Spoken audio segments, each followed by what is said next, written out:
നമസ്കാരം.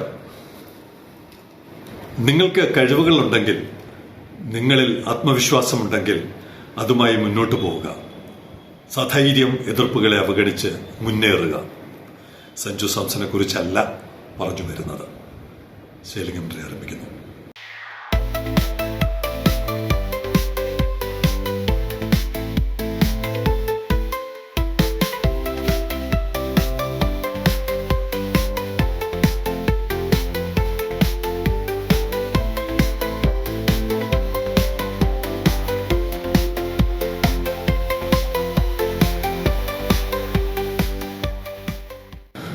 നമ്മുടെ തുറമുഖത്തെ ചവിട്ടിത്താഴ്ത്തി ഇല്ലാതാക്കാൻ പുറത്തുള്ളവർ ശ്രമിക്കുന്നു എന്ന് പറയുന്നതിൽ വലിയ അതിശയമില്ല.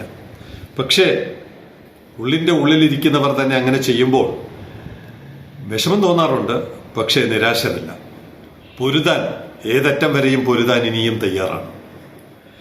ഇന്നലെ വൈകുന്നേരത്തോടുകൂടി ഒരു കപ്പൽ, നമ്മുടെ ഇവിടെ വരാൻ ഒരു സാധ്യതയുമില്ലാത്ത ഒരു ടാങ്കർ, ഫ്രണ്ട് ഇതുൻ, കപ്പലിന്റെ പേര് ഫ്രണ്ട് ഇതുൻ എന്നാണ്, സൗത്ത് കൊറിയയിലെ ഉൾസാനിൽ നിന്ന് TRVയിലോട്ട് എന്നാണ് കാണിച്ചിരിക്കുന്നത്.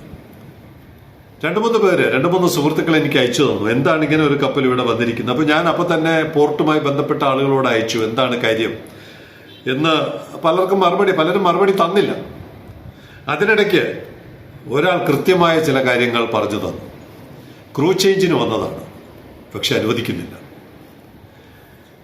അതിനകത്ത് ഒരു ജീവനക്കാരൻ, അദ്ദേഹത്തിന് കൊറിയയിൽ നിന്ന് പോകുന്നതാണല്ലോ, അപ്പൊ ഗൾഫ് നാട്ടിലോട്ടാണ് പോകുന്നത്. അദ്ദേഹത്തിന് യുദ്ധത്തിന്റെ സാഹചര്യത്തിൽ അങ്ങോട്ട് പോകാൻ താല്പര്യമില്ല. അദ്ദേഹത്തിനെ അൺലോഡ് ചെയ്യണം, അദ്ദേഹത്തിന് പുറത്തിറങ്ങണം. അപ്പൊ അങ്ങനെ അദ്ദേഹത്തിന് പുറത്തിറങ്ങാൻ പറ്റിയ പോർട്ട് ഏതാണെന്നുള്ള അന്വേഷണത്തിന്റെ ഒടുവിലാണ്, മിക്കവാറും അദ്ദേഹം ഇന്ത്യക്കാരനായിരിക്കും, അല്ലെങ്കിൽ സിംഗപ്പൂരിലോ ശ്രീലങ്കയിലോ ഒക്കെ ഇറങ്ങാമായിരുന്നു. ആ വിവരം എന്തായാലും സെലികമെട്രിക്ക് കിട്ടിയില്ല, ഏത് നാഷണാലിറ്റി എന്നുള്ളത്. ഇന്ത്യക്കാരൻ തന്നെ ആയിരിക്കും.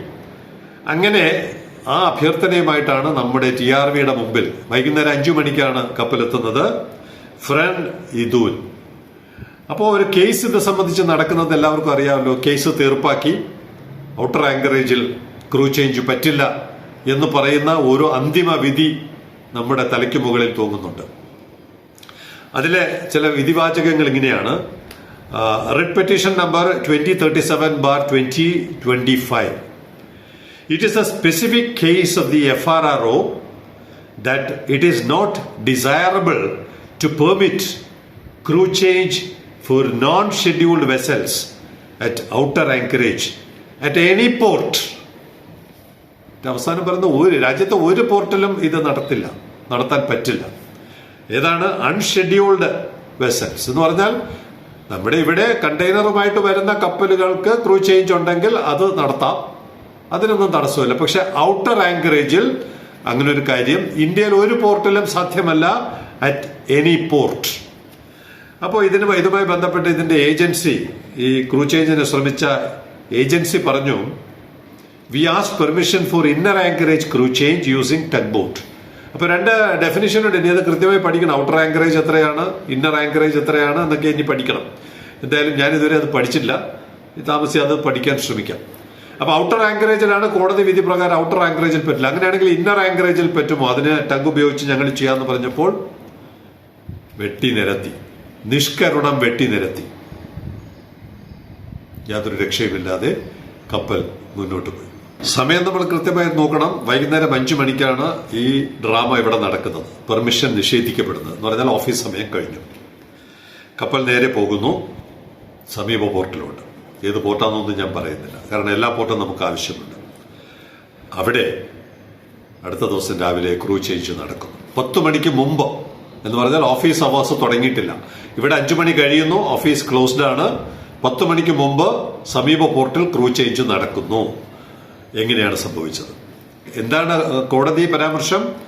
It is a specific case of the FRRO. FRROയുടെ നിലപാടാണ്, FRRO that it is not desirable. Outer ആങ്കറേജിൽ ഒരു പോർട്ടിലും ക്രൂ ചേഞ്ച് നടത്താൻ പറ്റില്ല. സമീപ പോർട്ടിൽ എങ്ങനെ നടന്നു? ഇതാണ് നമ്മുടെ തുറമുഖത്തെ മാത്രം തെരഞ്ഞു പിടിച്ച് ചവിട്ടി താഴ്ത്തി പാതാളത്തിലോട്ട് വിടണം എന്ന് ആഗ്രഹിക്കുന്ന നമ്മുടെ നാട്ടുകാർ. നമ്മുടെ ഭരണാധികാരികൾ പ്രവർത്തിക്കുന്നുണ്ട് എന്നുള്ള വിവരം നമ്മൾ വളരെ ബോധപൂർവം ഓരോ നിമിഷവും ഓരോ നിമിഷാർത്ഥവും നമ്മുടെ മനസ്സിലുണ്ടാവണം, ചിന്തകളിലുണ്ടാവണം, വാചകങ്ങളിലുണ്ടാവണം, എഴുത്തിലുണ്ടാവണം, കുറിപ്പിലുണ്ടാവണം.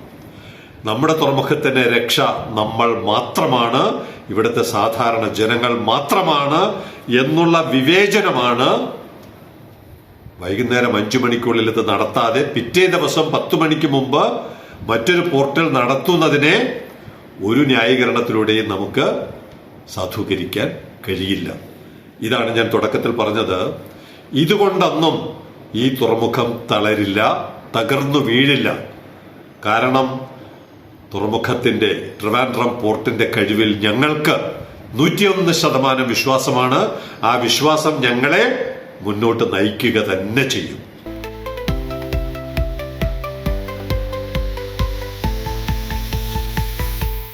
ഈ വിശ്വാസത്തിന് ചില കണക്കുകൾ, വസ്തുതകൾ കൂടിയുണ്ട്. 800ാമത്തെ കപ്പൽ ഇപ്പോൾ പുറംകടലിലുണ്ട്.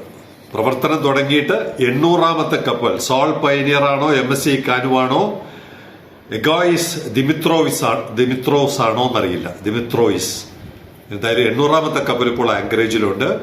ആകെ മൊത്തം കഴിഞ്ഞ സാമ്പത്തിക വർഷത്തിലെ 555 555 എസ്കഡ പ്രസന്റേഷൻ എടുക്കുമ്പോൾ ബർത്തിലുണ്ട്. ഇത്രയും പെർഫോമൻസ് നടത്തിക്കൊണ്ടിരിക്കുന്ന ഒരു കപ്പൽ രാജ്യം മൊത്തമായിട്ട് ഏകദേശം 2.5 കോടി കണ്ടെയ്നർ ഹാൻഡിൽ ചെയ്യുന്നു. ഒരു വർഷം 2.5 കോടി. ഈ തുറമുഖം അതിന്റെ 1/5 57 ലക്ഷം ഹാൻഡിൽ ചെയ്യാൻ പോകുന്ന ഒരു തുറമുഖമാണ്.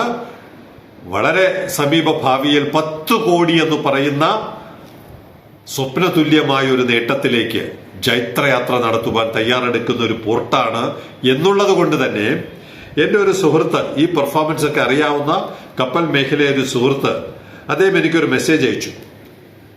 I was checking how many ports in the world achieved 1 MTUs, 1 million TUs, 10 lakh within first year of their operation, and the result from Gemini AI കൊടുത്ത result is of unfeigned delight. ഒരു താരതമ്യത്തിനും സാധ്യതയില്ലാത്ത സന്തോഷമാണ് എനിക്ക് ആ മറുപടി എനിക്ക് നൽകിയത്. എന്താണ് Gemini AI പറയുന്നത്? വിഴിഞ്ഞം, ദിസ് പോർട്ട്, ആദ്യം ആ ലിസ്റ്റിൽ ആദ്യത്തെ പോർട്ട് വിഴിഞ്ഞമാണ്. വിഴിഞ്ഞം, this port is A rare example that reached the mile stone. ആദ്യത്തെ വർഷം തന്നെ മൈൽ സ്റ്റോൺ പിന്നിട്ട റെയറസ്റ്റ് പോർട്ടാണ് വിഴിഞ്ഞം എന്ന് AI ജെമിനി. ഞാനും ചെക്ക് ചെയ്തപ്പോൾ ആദ്യം വരുന്നത്, ലിസ്റ്റ് ചെയ്യുന്നതിൽ ആദ്യം വരുന്നത് വിഴിഞ്ഞമാണ്. ഇനി ഷാങ്ഹായ് പോർട്ട് കൂടി പറഞ്ഞുകൊണ്ട് ഈ കഥ അവസാനിപ്പിക്കാം. കറന്റ്ലി ദ വേൾഡ്സ് ബിസിയസ്റ്റ്, ലോകത്തിലെ ഏറ്റവും തിരക്ക് പിടിച്ച തുറമുഖമാണ്. It took 16 years, very rough symbol. It took 16 years to reach its first 1 million TU. ആദ്യത്തെ 10 ലക്ഷം എന്ന് പറയുന്ന ഒരു വലിയ കടമ്പയിലോട്ട് കടക്കാൻ 16 വർഷമെടുത്തു. Hitting their mark in 1994 after starting container operations in 1978. 1978 പ്രവർത്തനം തുടങ്ങിയിട്ട് 94 16 വർഷങ്ങൾ കഴിഞ്ഞാണ് ആദ്യത്തെ 10 ലക്ഷം എന്ന് പറയുന്ന ഒരു കണക്കിൽ ഷാങ്ഹായ് പോർട്ടിന് എത്താൻ കഴിഞ്ഞതെങ്കിൽ TRV ആദ്യത്തെ വർഷം തന്നെ ഇത് സ്ഥാപിച്ചിരിക്കുന്നു, നേടിയിരിക്കുന്നു എന്നുള്ളിടത്ത് ഏത് കൊലകൊമ്പൻ വിചാരിച്ചാലും ഒരു ക്രൂ ചേഞ്ച് നിങ്ങൾക്ക് നഷ്ടപ്പെടുത്താം, പക്ഷേ ഈ തുറമുഖത്തെ നിങ്ങൾക്ക് ഇല്ലാതാക്കാൻ പറ്റില്ല എന്നുള്ള സത്യം ലോകത്തോട് പറയുവാനാണ് ഈ റിപ്പോർട്ട് അവതരിപ്പിക്കുന്നത്.